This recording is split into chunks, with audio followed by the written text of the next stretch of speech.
Despite the heavy rain, Tom paid it no mind and instead focused on driving to his important client. He increased the speed of the wipers to improve his visibility on the road. A question persisted in his mind. What have I accomplished in my life?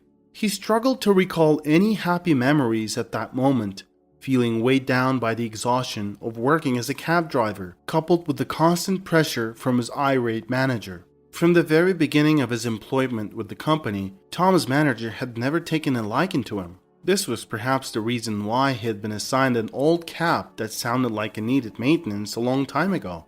As he sat at a traffic light, Tom couldn't help but question his life choices. He thought to himself, what am I doing with my life? If only I had pursued a degree, I wouldn't be stuck sitting behind the wheel all day, having to be nice to everyone. As soon as the traffic light turned green, Tom stepped on the gas. He heard strange noises coming from under the hood of his car. It was clear that there was an issue with the engine, and he knew that he would be held responsible and forced to cover the expenses. Tom was filled with frustration at the thought of this. He knew he had limited options as a newcomer in the city with few connections. As Tom drove on, sad thoughts began to creep up on him. He couldn't shake off the memory of how the dispatcher always favored their own friends and gave them the best clients, leaving Tom with nothing but cheap rides. The unfairness of it all weighed heavily on him. After driving a few blocks, Tom decided to take a shortcut and turn into an alleyway. While navigating through the narrow path, a pregnant woman suddenly appeared in front of his car, blocking his way. She waved her hands frantically, causing Tom to slam on the brakes and shout in confusion and frustration. "What the heck are you doing? Are you out of your mind?" Tom jumped out of his car and continued to yell at the woman, scolding her for crossing the street in front of his vehicle. However, as the woman began to sob uncontrollably, Tom realized that he may have been too harsh with his words. He watched as the woman sat on the curb, still crying, and felt a pang of regret for his outburst. Tom realized that he had been too quick to judge her actions. He considered the possibility that she may have been in a hurry or experiencing contractions, which could have caused her to cross the street without thinking. He wanted to do something, but he was also concerned about arriving late to pick up his important client. In an attempt to make amends, Tom asked the woman to get into his car. "Please, get in. You'll get completely soaked out here. It doesn't look like the rain is going to stop anytime soon." As the pregnant woman got into the car, she looked at Tom with suspicion, giving him an unsettling, cold stare. Tom tried to break the ice by introducing himself.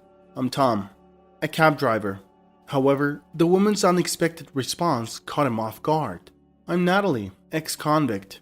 Tom felt a shiver run down his spine as he heard the words. He couldn't believe that he was now transporting a former convict in his cab. Natalie noticed Tom's nervousness and tried to lighten the mood, telling him not to worry. "Relax, I said I was an ex-convict. There's nothing wrong with that, unless you think women can be criminals." Tom responded with a smile. "Thanks, Natalie. I really hope so too. It's been a tough ride lately." Natalie nodded sympathetically and then said, "You know, sometimes it's the tough rides that make us stronger. They shape us into who we are and lead us to where we need to be." Tom felt a sense of comfort and inspiration from Natalie's words. Maybe there was something more to this encounter than just a chance meeting on a rainy day. As he continued driving towards his important client, Tom felt a renewed sense of hope and determination. Despite the circumstances of his upbringing, Tom had become accustomed to handling things independently and was not overly concerned about his current situation. He had spent his entire life without the support of his parents and had grown up in an orphanage where he did not receive affection from caregivers or develop close relationships with peers. This upbringing had taught him to manage things alone and without the aid of friends or family. Tom was raised in a small-town orphanage and had no knowledge of life beyond its confines. He aspired to leave the place someday and seek a welcoming and affectionate environment. However, he was unsure where to go since he lacked information about his relatives, and even if he had any, they seemed indifferent to him. Tom was told that he was abandoned as a baby, so he didn't feel the need to search for any relatives. His longing for love was merely a childhood fantasy. He took advantage of the free driving school offered by the orphanage and obtained his driving license, knowing that it would be his main source of income. After leaving the small town, Tom relocated to a city in hopes of finding a job and settling there. Despite visiting various employment agencies, he was only able to secure a position as a cab driver with a conceited boss, Mr. Garcia. Tom didn't voice his discontent with the job, but he despised the idea of encountering his boss at work. One day, during working hours, the president of the company, who usually stayed away from the office and was often seen with his family, paid a visit. Tom admired how the president, Mr. Wilson, carried himself in public. Despite his high position, he was modest and respectable. The employees were discussing the purchase of oil for the cabs when Tom mentioned that he had knowledge about oils. This was because he was assigned a car with an oil leak and he had to frequently top up the oil, giving him insight into the matter. The president noticed it and smiled at Tom. "What's your name, son?" Mr. Wilson asked. "My name is Tom Higgins, sir. I'd like to have a word with you after the meeting. Come to my office." From then on, Tom and the president were often seen chatting and laughing, but this made the manager, Mr. Garcia, jealous and he sought revenge. However, Tom had done nothing wrong and was doing his job well, so there wasn't much the manager could do to punish him. Tom was sitting behind the wheel and driving his pregnant passenger, God knows where. He was anxious about the important client that was waiting for him. It was someone Mr. Garcia asked to make sure he picked up on time. Tom stopped thinking and decided to pass the time faster as he drove through the traffic. He turned to his passenger and said, "That's quite a baby bump." "Yeah, I'm expecting next month," she smiled. "I feel like I'll never see my babies," Tom sighed. "Why do you say so?" Natalie asked. "I've seen so much injustice that I just can't trust people anymore." They rode in silence for a while and Natalie spoke up. "Well, your whole life is ahead of you, and you just have to believe something. All it takes is a wish to change your life," she said and fell silent again. Tom felt a surge of nostalgia and a wave of emotions hit him. He couldn't pinpoint any specific memories that made him feel nostalgic, but it was something that arose after hearing Natalie's words. The idea of making a change in his life suddenly felt appealing to him after a long time. He couldn't remember the last time anyone had encouraged him to have faith and pursue his wishes. He felt a sense of positivity and grinned, catching Natalie's smile in the rearview mirror. "Thank you for your kind words," Tom said. Natalie smiled and offered to pay for the ride once they arrived at their destination. When she told Tom the address, he let out a deep sigh, realizing it was quite a distance. But he reassured her, saying, "Don't worry about paying. I'll take you where you need to go. I understand that you may not have the money to pay up front. I've had passengers before who said they would pay at the end of the ride, only to disappear without paying." Natalie nodded and replied, "Sure, I understand. And no worries, I didn't mean to snap at you. It's just that sometimes people judge me based on my past and it's frustrating." Tom nodded and apologized again for making assumptions. The rest of the ride was quiet, but the tension between them had dissipated. Tom quipped, "Looks like we're at a bank. I hope you're not here to rob it." He kept his promise and didn't charge her for the ride, taking into consideration that she recently got out of prison and probably had other expenses to cover. As soon as he emerged onto the highway, Tom felt a sinking feeling in his stomach as he realized he would be late for the pickup now. He knew Mr. Garcia would be furious with him for being tardy, and he fretted that he might be reported to the president and subsequently fired. When he finally arrived to pick up a man in a suit, the passenger gave Tom a stern look and checked his watch before staring at him through the rearview mirror, but didn't say anything. Tom was certain that he would be reported for his lateness. When Tom arrived at the office in the evening, he found Mr. Garcia in a state of fury. "You were late for the pickup," Mr. Garcia shouted. "I apologize, Mr. Garcia. The traffic was terrible and my car was having some issues," Tom tried to explain. Mr. Garcia didn't want to cut to the chase. He wanted to indulge in his ego, and he took his time redoing his tie while looking at himself in the mirror. The silence was unbearable for Tom. "You know that the cab has a satellite tracker, right? I just love that piece of gadget. It makes my job a lot easier." "What are you talking about, Mr. Garcia?" Tom looked bewildered. He genuinely had no idea that there was a tracker in the cab. "I'm talking about the route you took. That was quite a detour." Mr. Garcia chuckled. "What did you do at the bank? Did you deposit the millions you're earning?" Mr. Garcia kept pushing. Tom was frightened. He was wondering if something bad happened at the bank, if he was really robbed or something. "Mr. Garcia, did anything bad happen?" Tom asked.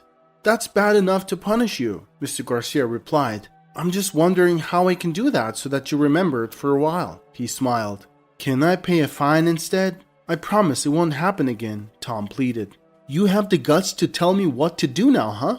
Mr. Garcia frowned. You can get your stuff from the cab and get the heck out, he yelled out. Sir, I've always taken the cheap rides and never complained. I did my job well. Please don't kick me out now. I was just giving a ride to someone in need. She was pregnant. Tom started to explain, but Mr. Garcia cut him off. Enough of your fairy tales. I don't care what you did. You were doing your personal things and that doesn't fly in this company, he replied. This week's paycheck will go to cover the losses. Mr. Garcia finished and walked out.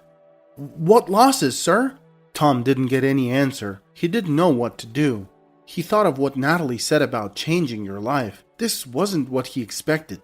He headed to the parking lot to retrieve his belongings from the cab, and while he was gathering his things, he spotted a flip phone lying on the backseat. Assuming one of his passengers had left it behind, he picked it up, planning to return it to its rightful owner when they contacted him. As he wandered through the windy streets feeling lost, he pondered what the future held for him. Without any other skills or connections, he was unsure where to begin looking for a new job. Standing at the bus stop, he felt a sense of loneliness amidst the bustling city. Eventually, he arrived home late at night, exhausted. After fixing himself a sandwich, he heard a knock at his door. Puzzled, as he wasn't expecting any visitors at that hour, he wondered who it could be. When he opened the door, he realized it was an old lady who lived next door. She was panting.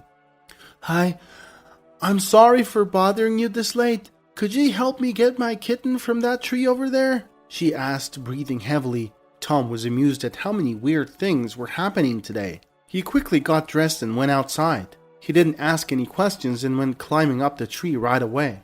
What's her name? Tom shouted from the tree. It's Amigo, Mrs. Bennett shouted back. He located the meowing kitten and cuddled it. Mrs. Bennett was looking up from the ground, beaming. God bless you, Tom. Thank you so much. She was really happy. Then she invited Tom to her apartment. I'm sorry for waking you up this late, and again, thank you so much. She kept thanking him profusely. You probably have to wake up early for work. It's all good, Mrs. Bennett. I wasn't sleeping. I actually got fired from work today and was about to have my dinner, Tom replied. Oh, I'm so sorry to hear that. Hold on, I've got some stew for you. Mrs. Bennett went to the kitchen and started to put the food on the plate. Thank you, Mrs. Bennett. You don't really have to. Tom tried to talk her out, but he knew she was determined to feed him. Tom's smile persisted on his face as he realized he had never experienced such a pleasant conversation before. He was so caught up in the moment that he even forgot he had lost his job earlier that day. Mrs. Bennett bustled around the stove, preparing his dinner with evident joy. Once the plate of steaming stew was placed in front of him, Tom listened as Mrs. Bennett shared their story of losing her husband 3 months prior. Although the couple had never had children, they had been happily married for half a century. Mrs. Bennett became emotional as she reminisced about her late husband, confessing to Tom that she had been struggling to sleep at night and feeling incredibly lonely without him.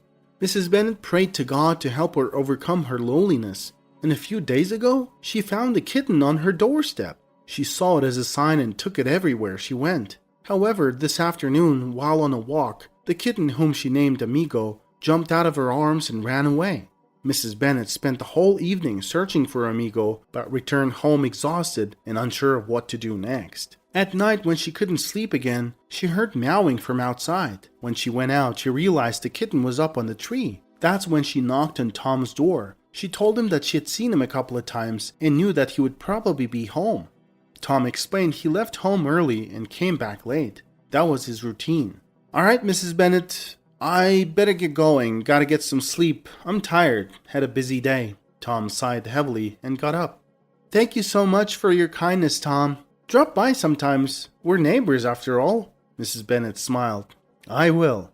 As Tom went out and walked over to his apartment door, a cab pulled over to Mrs. Bennett's house. He opened his apartment door and went inside.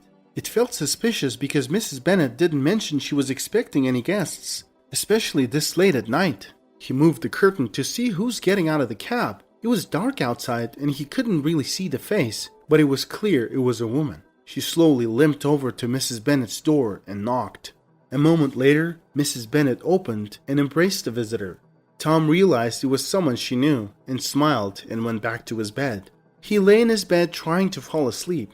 Half an hour later, a phone rang, but it was weird because his ringtone was different. He got up and went out to the hallway. The ringing was coming from the pocket of his jacket. Tom completely forgot that he had brought the flip phone he had found on the backseat. The caller ID said Grandma. Tom hesitated before picking up, but then he decided to talk. Hello? Tom said.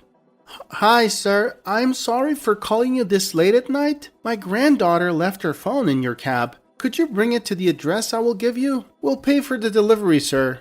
An old lady said on the phone. Strangely, her voice sounded so familiar.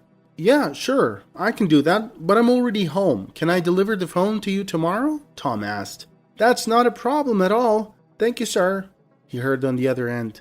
All right, let me grab a pen. As Tom listened to the old lady dictate the address, he realized it was actually not far from where he lived. But when she gave him the full address, he was shocked that it was actually next door to him. He hung up the phone and couldn't believe it. He laughed at first, but then it dawned on him. He quickly got dressed and walked outside. He ran to Mrs. Bennett's door and knocked. Natalie and Mrs. Bennett were having warm tea and conversing.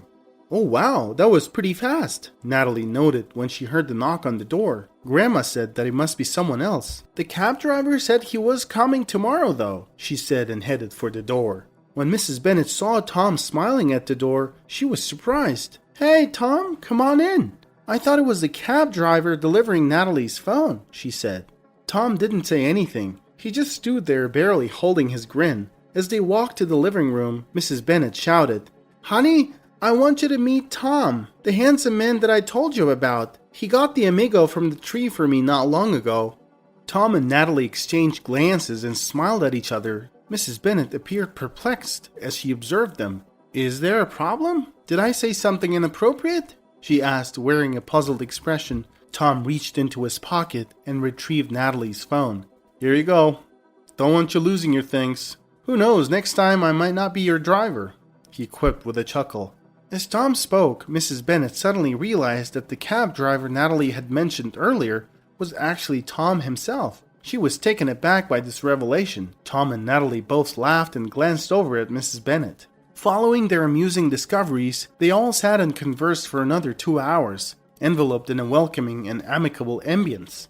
As Tom sat in Mrs. Bennett's snug abode, filled with family photos and impeccably organized surroundings, he was overcome by a newfound sense of warmth in his heart. It was an emotion unlike any he had ever experienced before. Tom gazed into Natalie's bright, sparkling eyes. She noticed his gaze and returned a smile. As he reflected on her words, he realized that the future held limitless possibilities for him, as long as he possessed a fervent passion for achieving his goals. During times of sadness and despondency, Tom turned to God for solace and comfort. Now he was grateful to have gained 2 new friends. Alright, you two, I'm feeling quite tired. I'm gonna hit the hay now. Good night, Mrs. Bennett announced with a yawn before making her way to her bedroom. Her brief message was the only thing she uttered before retiring for the night. Tom attempted to ease the tension by inquiring about Natalie's baby. She's quite active. Her kicks are really strong, Natalie replied, flashing a smile. However, Tom suddenly became lost in thought, pondering who the father of the baby might be. Uncertain if Natalie had a family or a significant other, Tom harbored a secret hope. Without warning, Natalie addressed Tom's thoughts directly. You're likely wondering about the father, huh? She remarked, meeting Tom's gaze. Tom remained silent, simply staring back at her. Natalie shared that her life story was quite fascinating. She revealed that she had dated a man who turned out to be a drug dealer, but she was unaware of it. One day, the police raided their place, and the man escaped and never returned. Despite her claims of innocence, she was convicted of drug dealing and sent to prison. However, she was released early due to new evidence. She was already pregnant with her ex-boyfriend's child by that time, but had never seen him again. When she got out of the prison, some people approached her with a check, claiming it was from her ex-boyfriend, and asked her to stay quiet and move on with her life. Is that why you had to go to the bank? Tom asked.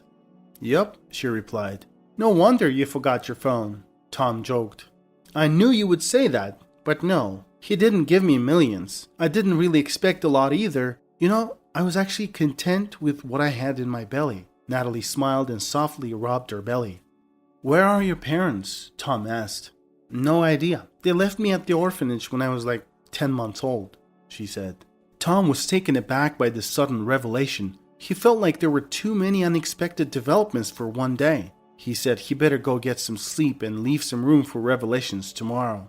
Tom woke up at noon to a knock on his door, where he found Mrs. Bennet bringing in some pancakes Natalie had made earlier. While they ate, Mrs. Bennet shared with Tom that Natalie used to live in the building's apartments and had no parents, so she was drawn to them. Tom's loneliness had disappeared entirely. He felt that God had blessed him with so many people in just one day. He wasn't upset about not having a job. Instead, he felt grateful for everything he had. Tom cared for Natalie until she gave birth to a beautiful baby girl. When they were deciding on names, Tom suggested Destiny, and they all loved it. Tom did everything he could to help, from running errands to taking care of the household. He worked as a delivery man for a courier company, which was enough to get by. Tom didn't need much, as he was content just spending time with his dear neighbors. Tom and Natalie had been in a relationship for 6 months now, and their daughter Destiny was growing up quickly. Tom couldn't believe that he had gotten everything he had wished for. Eventually, he decided to propose to Natalie, and they got married. They didn't have a grand wedding celebration, but they drove up to the mountains with Mrs. Bennet accompanying them and had a lovely, intimate event. Several years had passed, and now Destiny was a little girl who could walk and play on her own. One day, Tom and Natalie were sitting on a bench discussing what to name their son, while Destiny played in the sandbox nearby. Suddenly, a man wearing a suit and sunglasses walked up to her, trying not to attract attention. "Hey there, little one. Can I play with you?" the man asked as he approached Destiny. She looked up at him and handed him a toy truck. Natalie and Tom remained cautious as the man played with Destiny in the sandbox without saying a word. They assumed he was just another parent at the park. However, the man eventually stood up and approached their bench, where he stopped and gazed at Natalie. "Can I help you?" Tom asked. "Tom, right? Nice to meet you." The man shook his hand. He then removed his sunglasses, and Natalie was surprised to see that it was her former boyfriend. "I know what you had to go through because of me," Cyril said. "Thank you for keeping the baby," he said, and asked Tom to step aside. "You did a great job. In the world I come from, that earns you respect. See, I'm not a perfect person. I'm not proud of the things I've done, but I've always been grateful for the blessings that come my way," Cyril said. After that, Cyril handed Tom an envelope and, without any further words, left. The envelope bore the message, "Wishing you all the best, thank you, and good luck." Tom hesitated for a moment before opening the envelope, only to find a check worth $100,000 inside. Tom returned to Natalie with the envelope and gave it to her, and she was in disbelief. She hadn't anticipated or desired this outcome, but now she was content with how things had turned out. Tom worked tirelessly as a delivery man for 5 years without ever complaining. His boss appreciated his work ethic and called him into his office one day to express his admiration. He said, "Tom, I've seen many people come and go, but you've been with us for nearly 5 years. I've never heard you ask for a raise or promotion." Tom smiled and replied, "Thank you, sir. I enjoy what I do here, and I'm grateful for what I'm earning." The boss took off his glasses and asked, "Tom, would you like to try management? I need hardworking people like you in the department." "I don't mind at all, sir. I will do my best." Tom was walking through the hallway, a big smile on his face. The next day he was sitting in his office when a man walked in. The man said he was sent from the hiring department and explained that he had recently been transferred from a different branch and was now one of the truck drivers. Tom looked at the man and asked to fill out the form. 5 minutes later, the man handed back the form. Tom read the last name and looked at the man. "Mr. Garcia? Is that you?" Tom was surprised. "I'm sorry, do I know you?" Mr. Garcia asked. "I've worked under your supervision as a cab driver, remember?" Tom reminded him. When Mr. Garcia remembered who Tom was, he felt bad for what he had done before. He told Tom that the company's president, Mr. Wilson, had noticed that Mr. Garcia was firing many people just to impress him, and that's why he got fired too. "I'm really sorry, Tom. I was being a jerk, and I hope you're not still mad at me," Mr. Garcia said in an apologetic tone. "No, sir, not at all. I may have lost something, but I gained something bigger," Tom replied with a positive attitude.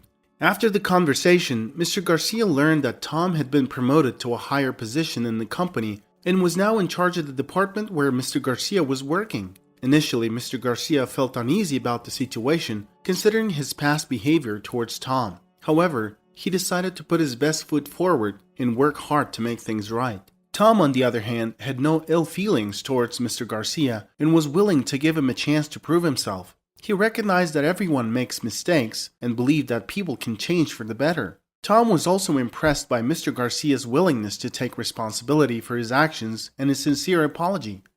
Tom and Natalie were grateful to have Mrs. Bennet in their lives. Although she had never had children of her own, she doted on her grandchildren and treated Tom and Natalie as if they were her own children. The family was united in their love and support